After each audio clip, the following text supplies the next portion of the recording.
Welcome to Kenton Teaches. Enjoy the video. In this video, I will explain how to set up hotkeys in Interactive Broker's Trader Workstation. Hotkeys are powerful shortcuts using keystrokes or mouse clicks designed to streamline your trading experience. They help you execute commands much faster, saving valuable time during active trading. You'll find them categorized into two main types: platform controls for navigating the software, and order entry for quickly placing trades. Mastering these can truly transform your workflow, making every action more efficient and precise.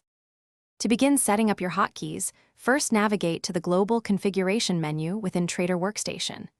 If you are using the Mosaic layout, click on File in the top left corner, then select Global Configuration. For those on Classic TWS, you'll find it under the Edit menu. Once there, locate and select hotkeys in the left pane. Remember, you can set general hotkeys or specific ones for tools like Chart Trader, offering great flexibility. Now let's create a custom order entry hotkey.